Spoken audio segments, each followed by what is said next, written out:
오늘 우리가 읽은 성경 말씀은 예수님께서 십자가에 못 박히시기 전날 밤에 제자들과 함께 다락방에서 저녁 식사와 성찬 예식을 거행하셨는데 그때 주님께서 제자들에게 길고 긴 교훈을 주십니다. 이것을 우리는 다락방 강설이라고 이야기합니다. 다시 말씀을 드리면은 다락방 설교 이렇게 말할 수 있겠지요. 그리고 이 말씀을 주신 것은 이제 바로 이 식사를 마치고 나면 겟세마네 동산에 기도하러 가실 것이고, 또 그날 밤에 예수님은 대제사장이 보낸 사람들에게 붙잡혀 가게 되며 밤새도록 이곳저곳으로 끌려다니며 모욕과 또 천대를 받으시다가 다음날 아침에 십자가를 지고 골고다 언덕으로 올라가는 겁니다. 제자들에게 차분하게 교훈하실 수 있는 마지막 순간, 마지막 교훈의 말씀이 되겠습니다. 제자들은 예루살렘으로 오는 동안에 예수님께서 예루살렘에서 이제 십자가에 못 박혀 돌아가실 것에 대하여 세 차례 말씀하셨으나 그들은 그때마다 두려워하였습니다. 그리고 마침내 예루살렘에 와서 이 결정적인 밤에 그들의 두려움은 최고조에 이르렀는데, 주님께서는 제자들에게 너희는 나를 믿고 아버지를 믿으니 두려워하지 말라 하고 말씀하시면서 약속의 말씀, 위로의 말씀, 당부의 말씀을 하셨던 겁니다. 하나님께서 그들에게 놀라운 은혜를 더하실 겁니다. 성령을 보내주실 것입니다. 그들의 삶 속에 주님께서 함께 하실 것입니다. 그들이 주의 이름으로 기도하면 들어주실 것입니다. 이런 여러 가지 약속으로 위로하시고 용기를 주셨다 하는 것입니다. 그런데 이와 같은 위로와 용기를 주는 말씀 가운데 우리 주님께서는 그들에게 특별히 당부하신 것이 있습니다. 그것은 믿음과 순종이라고 하는 것입니다. 믿음과 순종. 하나님을 믿으니 또 나를 믿으라. 이 믿음을 강조하셨어요. 그 다음에 오늘 우리가 읽은 말씀을 보면은 순종을 가르치셨다는 것입니다. 그래서 오늘 이 순종에 대해서 예수님께서는 무엇을 가르치셨는가 하는 사실을 통해서 오늘 우리들이 순종의 삶을 어떻게 살아야 할 것인지 깨닫는 시간이 될 수 있기를 바랍니다.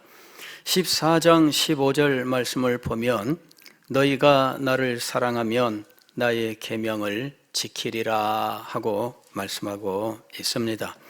또 21절 이하에서 나의 계명을 지키는 자라야 나를 사랑하는 자니 나를 사랑하는 자는 내 아버지께 사랑을 받을 것이요 나도 그를 사랑하여 그에게 나를 나타내리라 하고 말씀합니다. 주님을 사랑하지 않는 사람은 주님의 계명, 주님의 말씀을 순종하지 않습니다. 23절 보면 예수께서 대답하여 이르시되 사람이 나를 사랑하면 내 말을 지키리니 내 아버지께서 그를 사랑하실 것이요. 24절은 나를 사랑하지 아니하는 자는 내 말을 지키지 아니하나니라고 말씀합니다. 과거에 청교도들은 이 순종에 대하여 가르칠 때 순종을 크게 두 가지로 구분해서 가르쳤습니다. 첫째는 복음적 순종이라고 부르는 것이고 두 번째는 율법적 순종이라고 부르는 것입니다. 복음적 순종이라고 하는 것은 복음을 통해 우리에게 나타난 하나님의 참된 은혜와 사랑을 깨닫고 하나님을 사랑하여 하나님께 감사함으로 하나님의 말씀과 뜻에 순종하는 것을 의미합니다. 그런데 율법적 순종이라고 하는 것은 무엇이냐 하면 자신의 죄와 불순종에 대한 하나님의 징계를 두려워함으로 어쩔 수 없이 순종하는 것을 의미합니다. 그리고 대부분의 사람의 경우는 이 율법적 순종에 익숙하다 하는 것입니다. 왜냐하면 이것이 인간의 상황과 딱 맞아 떨어지는 겁니다. 과거에 그런 거 있었잖아요. 이 우리나라도 옛날에는 참 길가에 침 많이 뱉었어요. 뭐 요새라고 뭐 아닌 건 아니지만은 참 옛날에는 정말 침 정말 많이 뱉었습니다. 그래서 이 도로에 정말 참 흉악이 짝이 없었고요. 그 다음에 또 길에서 아주 흉한 것은 이 껌을 뱉어놔 가지고 껌이 보도블럭에 그냥 달마시안 그 개처럼 그냥 검은 그 점들이 그냥 쫙 있는 거예요. 그 많이 개선되긴 했는데 저는 그래서 최근에 이제는 이제 껌 뱉는 사람이 없나 하고 이 보도블록을 보니까 깨끗해요. 알고 봤더니 며칠 전에 새로 깔았더라고요. 여전히 껌 뱉는 사람들이 많아요. 집에 왔는데 길거리 다닐 때는 몰랐는데 집에 오는 순간 찌걱 하고선 신발에서 소리가 나는 거예요. 딱 봤더니 껌을 밟아가지고 껌이 찌걱 이러고 있는 거예요. 그래서 껌을 제거하는데 참 기분이 좋지 않죠. 예. 아직도 멀었다 이제 그런 생각이 듭니다. 이런 그 버스 정류장 요새 비 피하고 햇볕 피하라고 이 부스를 만들어 놨잖아요. 이쁩니다. 의자도 만들어 놓고 의자에는 따뜻하라고 뭐 그 불까지 들어오고 심지어는 어디는요 이 휴대폰 충전하라고 충전 그 USB 그 단자까지 다 만들어 놨어요. 야, 정말 우리나라 좋은 나라입니다. 근데 거기에 꼭 등장하는 거 테이크아웃한 커피 빈컵 그죠? 예. 왜 거기다 그걸 놓고 가요? 그거 반 접어서 주머니에 넣고 가면 될 걸. 왜 그러는지 이해가 안 돼요. 이래 가지고 그 종이컵이 바닥에 바람에 툭 날려 떨어지고 사람들이 그거 툭 차고 여기저기 굴러다니는 걸 보면 야, 이거 참 보기 안 좋죠. 어떨 때는 제가 이렇게 주워 오기도 하는데 사람 마음이란 또 줍다 보면 이거 왜 꼭 내가 해야 돼? 이거 놓는 사람은 뭐 하는 거야? 막 별 생각 다 들죠. 예. 여러분 그런 일들을 방지하기 위해서 예전에 만들었던 법이 있습니다. 경범죄라고 하는 거예요. 예, 경범죄. 이래가지고 이제 뭐 5,000원 뭐 이런 식으로 벌금을 먹였습니다. 요새도 그 법은 남아 있는 것 같아요. 폐지는 안 했는데 그대로 수십 년 동안 적용은 안 하고 아마 있는 것 같아요. 경범죄 그거 우리 학생 때 친구들하고 야, 너 경범죄야 그러면서 침 한 번 뱉고 나서 나 5,000원 벌었다 뭐 이딴 식으로 예, 참 그 장난도 그런 장난들을 했어요. 그게 뭐냐? 내가 5,000원 벌금을 안 물기 위해서 침을 안 뱉고 껌을 안 뱉고 담배꽁초 안 버리고 뭐 이러는 겁니다. 벌금을 올리면 그러면 조심하게 돼요. 예, 저도 운전하다가 뭐 거의 찍히지 않는데 최근에 이상하게 몇 번 찍혔어요. 가다가 노인 무슨 보호구역 뭐 이런데 거기가 뭐 그런 게 있었나? 휠길 지나가면서 노인 보호구역 도로에 뭐가 이렇게 글씨가 써 있는 걸 보긴 봤는데 제가 그 신호에 걸렸으리라고는 생각을 못했습니다. 어느 날 뭐가 날라왔는데 보니까 8만 원. 와.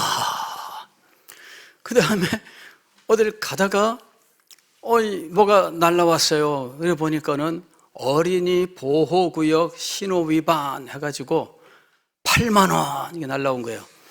이게 며칠 상간으로 날라오니까 정신이 번쩍 드는 거 있죠.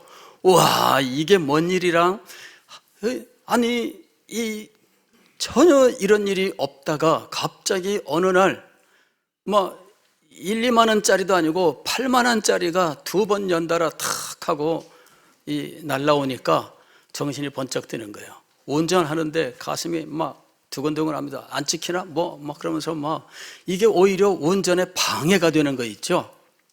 이래가지고 조심합니다. 이제는 무슨 보호구역은 2배로 나옵니다. 예, 어린이 보호구역, 노인 보호구역은 2배로 나와요. 4만 원 나오는 게 8만 원 나와요.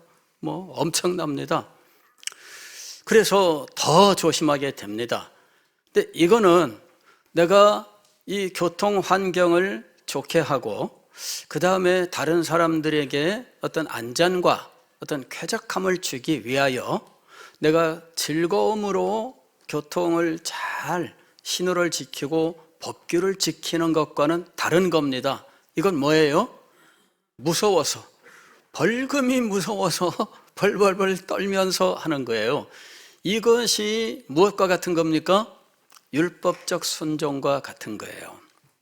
하나님께서 벌을 주겠다 하니까 그러니까 지키는 겁니다. 형식상 지키기는 하지만 그러나 그것을 지키는 의미가 마음속에 없어요. 그리고 그 명령을 주신 분에 대한 진정한 사랑이 그 마음속에 없습니다.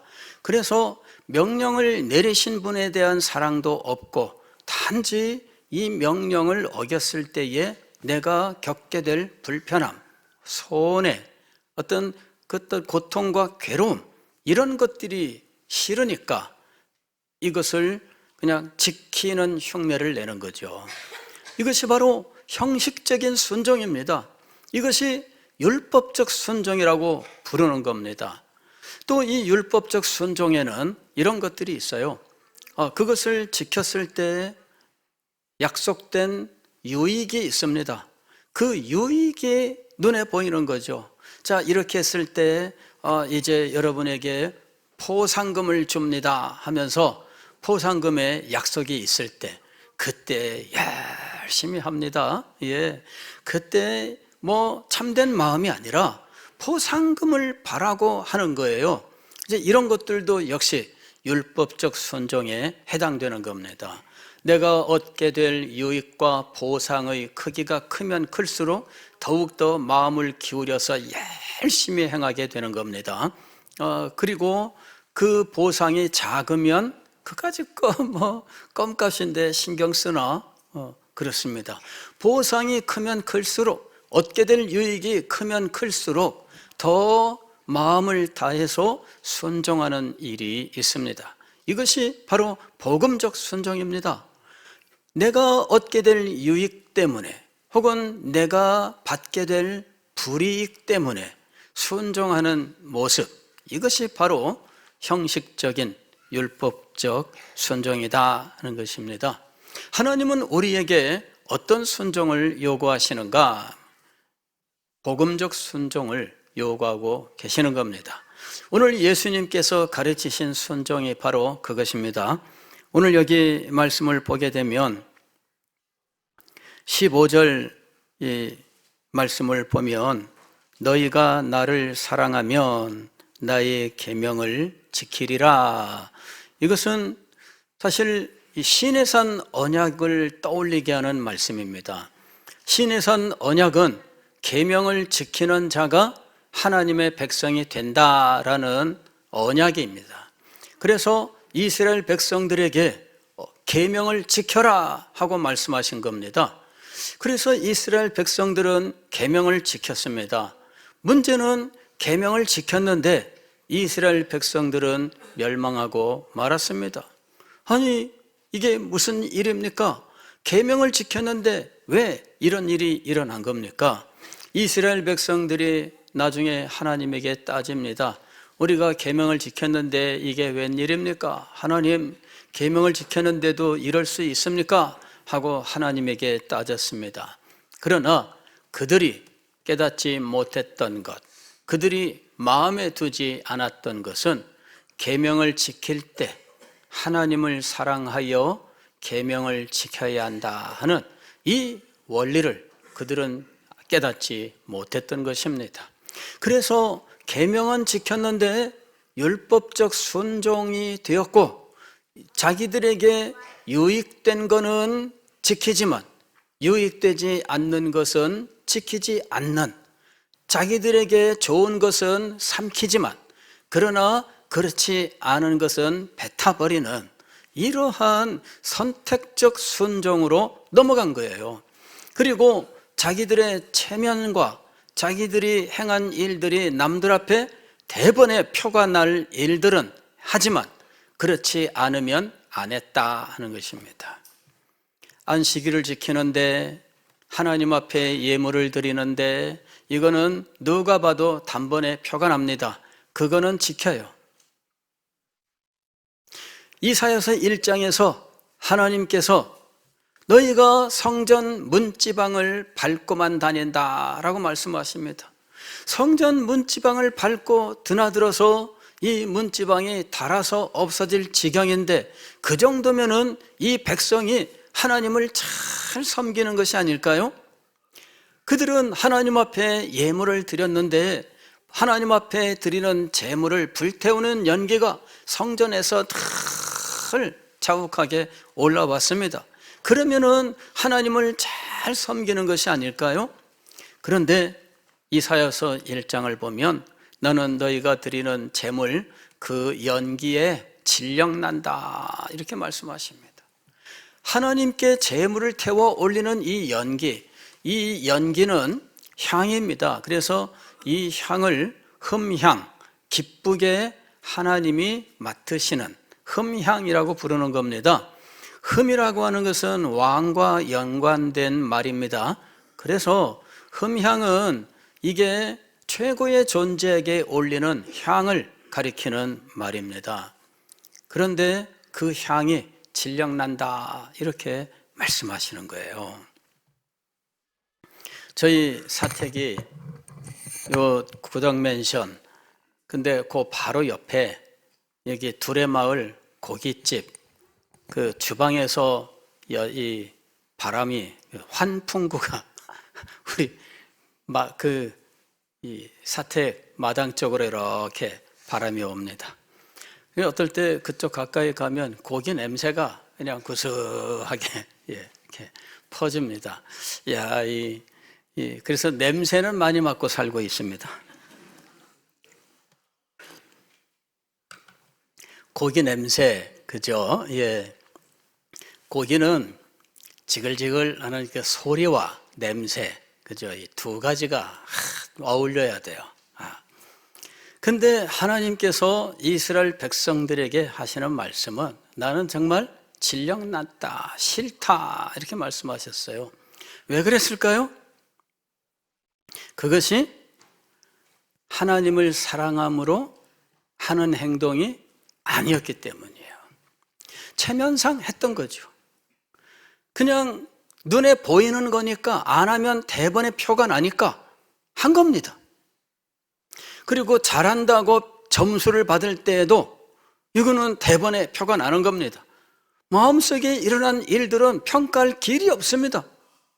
그래서 사람 사이에 평가될 만한 것들은 열심히 합니다.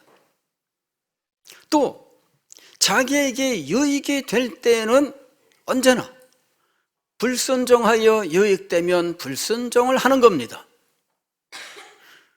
형제를 사랑하고 가난한 자를 억압하지 말며 이렇게 말씀을 가르치면 그것이 자기에게 유익될 때는 그들 그렇게 하지만 가난한 자 억압해서 나한테 유익이 더 있다고 하면 당연히 그거 하는 거죠. 그것이 시간이 흐를수록 이스라엘 백성들에게 아주 확고하게 자리를 잡게 되었습니다. 선지자를 보내어 수없이 말씀을 하시지만 전혀 듣지 않습니다. 결국 하나님께서는 너희는 결국은 망하게 될 것이다 하고 멸망을 선포하시는 겁니다. 그러나 멸망하는 순간까지 그들은 깨닫지 못하고 하나님에게 오히려 따집니다. 왜 우리가 하나님을 섬겼는데 하나님의 백성인 우리가 이런 곤욕을 치러야 합니까? 하고 따졌습니다. 문제는 뭐냐면은 그들이 참으로 계명을 지키지 않았다는 데 있었습니다. 왜 계명을 진정으로 지키지 못했을까요? 그들 마음속에 하나님을 사랑하는 마음이 없었기 때문입니다. 하나님을 사랑하는 마음이 있어야 진정으로 계명을 지킬 수 있는 것입니다. 참된 순종은 사랑으로부터 오는 거예요. 요즘은 뭐 참 연세들이 높고 뭐 건강하고 예전 어르신보다는 뭐 지금이 많이 좋아졌어요. 그런데 이제 요새 이런 얘기들이 있습니다. 어느 곳에 갔더니 이런 얘기를 해요. 어떤 분은 재산이 조금 있는데 참 지혜롭다 이러는 거예요. 그분은 지론이 있답니다. 어떤 지론이 있느냐? 자식들에게 자기 죽을 때까지 재산을 상속 안 시켜준다는 거예요. 안 넘겨준다는 거예요. 끝까지 가지고 있어야 된다. 그래야 자식들이 무서워하고 자식들이 순종한다는 거예요. 끝까지. 사실 미리 상속했다가 상속한 거 반환 소송하는 일들도 가끔 있습니다. 예, 상속할 때는 잘 모실게요 이렇게 약속을 했는데 이게 등기다 바뀌고 난 다음에는 마음이 싹 바뀌는 거죠. 그래가지고 찾아오는 것도 슬금슬금 빼먹더니 그 다음에는 용돈 주는 것도 슬금슬금 빼먹더니 그 다음엔 아예 안 돌아보더라. 이래가지고 반환 소송을 하지요. 근데 참 반환 소송에서 이기는 게 쉽지 않답니다. 예, 그래서 이게 끝까지 가지고 있어라. 뭐 이렇게 지론이랍니다.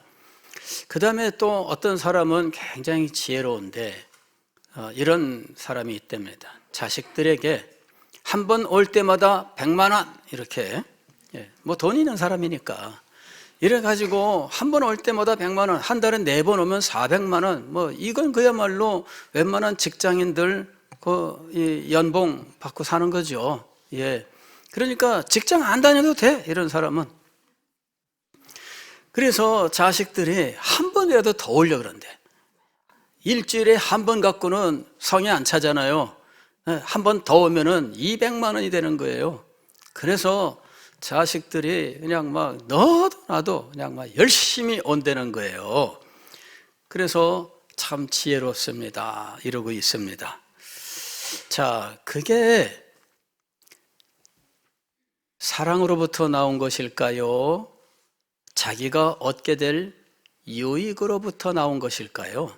그 행동은 정말 아버지나 어머니를 사랑하기 때문에 한 것일까요? 아니면은 집에 왔을 때 엄마, 아버지가 갈 때, 인사할 때, 얘다, 탁 봉투 주는 것 때문에 하는 것일까요? 예. 참된 순종은 어디에서 오는 것입니까? 사랑으로부터 오는 것이다. 신명기서 6장 4절 말씀은 이미 이 사실을 이스라엘 백성들에게 가르친 것이었습니다. 이스라엘 백성들에게 하신 말씀이 무엇입니까? 이스라엘아 들으라 그러시면서 주 곧 우리 하나님은 유일한 주시라 내 마음을 다하고 목숨을 다하고.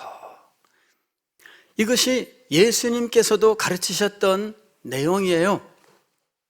어느 날 한 서기관이 예수님에게 찾아와서 묻습니다. 선생님, 다른 사람들에게 말씀하시는 내용을 들으니까 당신은 정말 율법에 정통하신 분인데 첫째 되는 계명이 무엇입니까?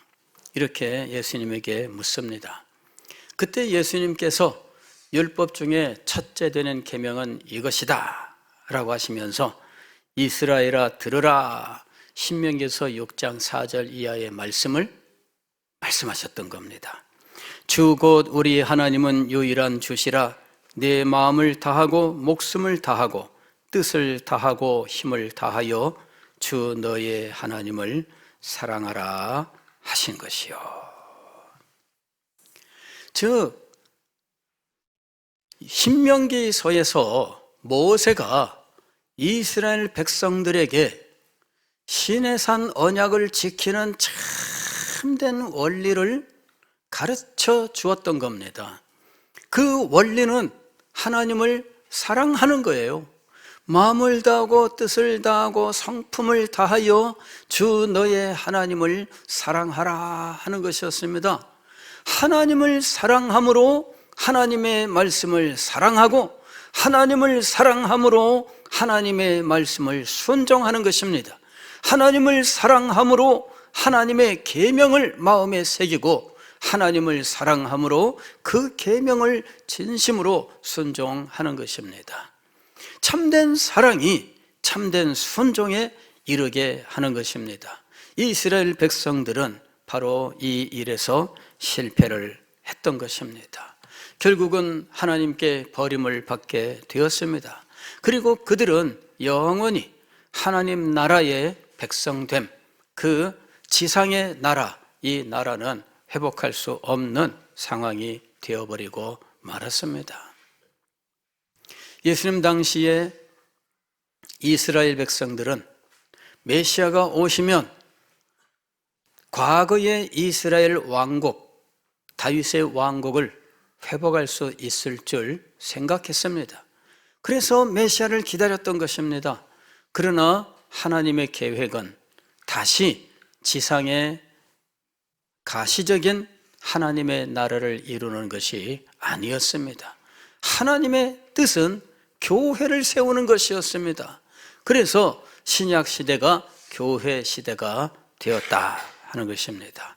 왜 이와 같은 경륜의 변화가 일어났을까요? 그들이 하나님을 사랑함으로 계명을 순종하지 않았기 때문입니다. 실패한 거예요. 다시 말씀을 드리면 순종에 실패했기 때문에 그 계약은 무효가 된 겁니다. 계약이 없어져 버렸는데 그 계약서를 붙들고 아직까지 이 계약서 붙들고 하나님 앞에 나와서 여기 계약서가 있는데요 이러고 있으면 되겠습니까? 계약이 이미 다 무효가 됐습니다. 근데 계약서 들고 와야 무슨 소용이 있습니까? 순종이 얼마나 중요한 덕목이었는지를 우리가 알아야 됩니다. 저는 이 순종이 이 교회 안에서도 엄청나게 중요한 것이라는 사실을 정말 깊이 깨달은 일이 있어요. 우리가 여러 교회를 다녀보면 교회마다 독특한 분위기들이 있습니다. 어느 교회를 가면 성도들이 참 밝아요. 그 교회 들어가면 성도들이 낯선 사람인데도 아주 인사를 잘하는데 굉장히 밝은 미소로 인사를 잘해요. 학생들을 봐도 학생들도 아주 밝게 미소를 띠고 인사를 해요. 어느 교회 가면 오거나 말거나 뭐 정말 표정 없이 그냥 이렇게 자기들끼리만 이렇게. 그 다음에 또 어느 교회 가면은 이 사무실에 들어가서 뭘 물어보면 사무직원이 굉장히 친절해. 근데 어느 교회 가면 사무직원이 옛날 동사무소 같아. 요새는 굉장히 다릅니다. 옛날 동사무소 같아. 그래가지고 사무적이죠. 딱딱해요. 그래서 교회마다 그게 전통 일연이라고 생각을 했습니다. 그런데 어느 날 저한테 뭐가 팍 하고 와서 그게 아니다. 교회 전통이 아니다. 전통이라고 한다면 그 교회는 그 상황이 그냥 오랜 세월 동안 지속된 거죠. 자, 왜 이런 차이가 나게 되었을까? 제가 어느 날 탁 하고서는 순간적으로 깨달은 것이 있는데, 아주 밝고 또 성도들이 참 뭔가 기쁨이 넘치고 또 외부인에 대해서도 아주 친절하게 하는 이런 교회는 목사님을 사랑하고 말씀에 은혜를 받는 특징이 있더라. 제가 발견한 겁니다. 목사님을 사랑하고 말씀에 은혜 받는 교회의 성도들은 표정과 행동이 달라요. 이 부분에서 불평불만만 있는 성도들, 그 교회는 사람들에게 관심이 없어요. 그리고 누가 와서 뭘 물어도 친절하지가 않아요. 제가 여러 교회를 다니면서 어느 날 그걸 깨달았어요. 교회에 일을 해도 목사님을 사랑하는 사람이 일을 하는 것과 그렇지 않은 사람이 일을 하는 것은 완전히 달라요. 저는 부교육자들이 우리 교회에 많이 왔다 갔지만 부교육자들 가운데에 담임 목사를 사랑하는 사람이 일하는 것과 그냥 왔다가 가는 사람이 일하는 것이 완전히 다르다. 그거를 확실하게 결론을 내립니다. 예, 그거는 정말입니다. 여러분, 성도들도 마찬가지예요. 목사님을 사랑하는 사람이 교회 생활하는 것과 불평불만이 있는 사람이 교회 생활하는 것은 전혀 달라요. 여러분, 목사님을 사랑하고 말씀의 은혜를 받는 성도는 목사님의 지도와 목회 정책에 순종을 해요. 그렇지 않은 사람은 언제나 다른 교회는 이거 하고 있던데, 어디는 이거 하고 있던데 맨 그 얘기만 해요. 자기 교회 목사님이 목회 정책 가지고 행하는 것에는 관심이 없어요.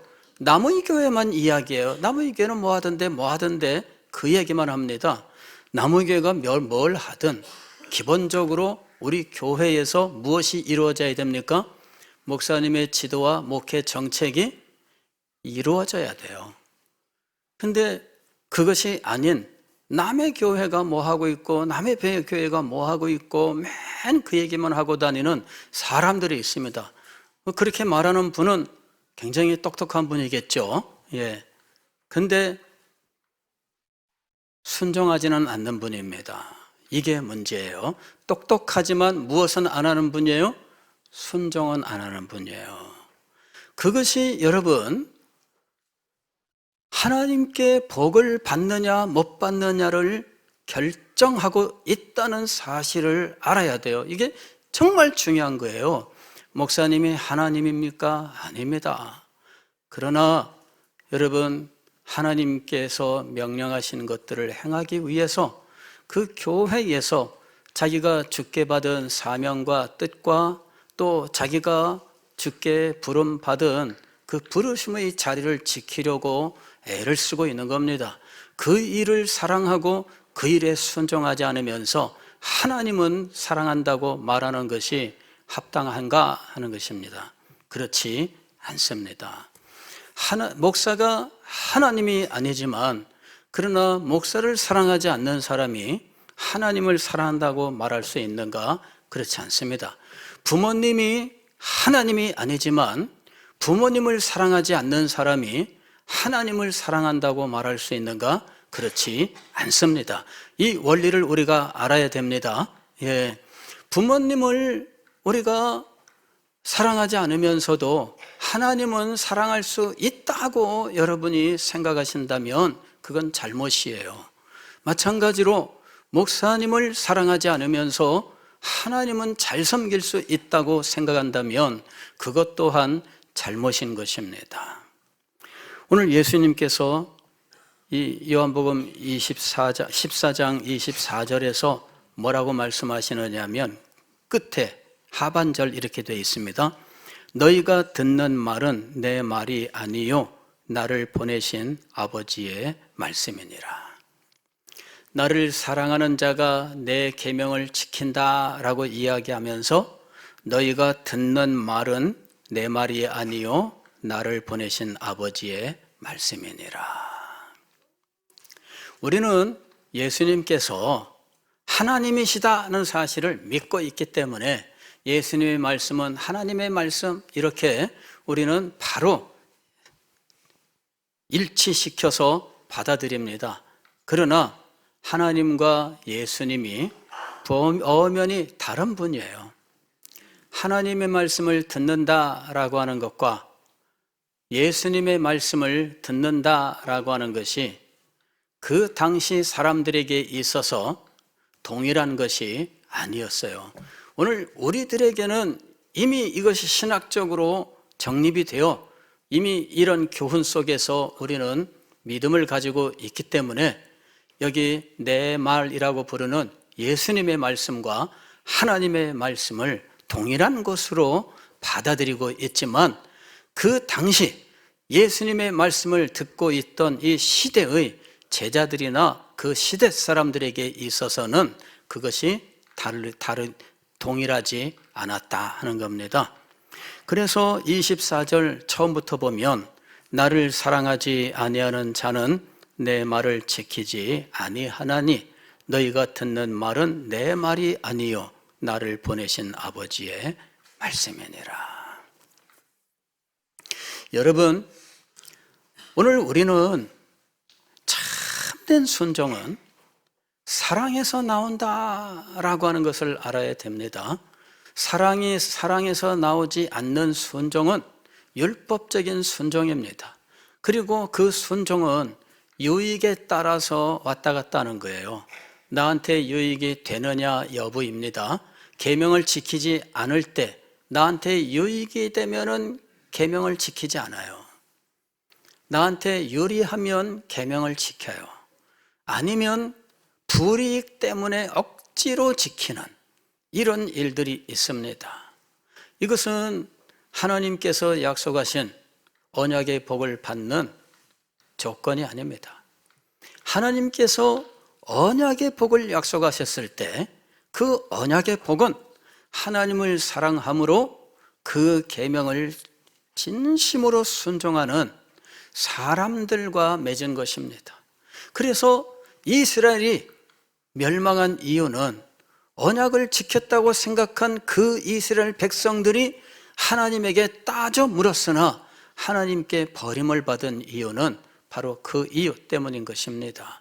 하나님을 사랑함으로 진심으로 순종하는 자가 하나님께 복을 받는 것입니다. 그렇지 아니하면 율법적 순종으로는 복을 받을 수가 없으며 언약의 백성에서 끊어질 수밖에 없다 하는 것이지요. 오늘 우리는 이 사랑의 원리를 기억해야 됩니다. 하나님의 말씀을 순종할 때 사랑의 원리가 작용해야 됩니다. 우리의 삶 속에 사랑의 원리가 살아 있어야 그래야 하나님의 참된 은혜가 우리에게 임하는 것입니다. 기도하겠습니다.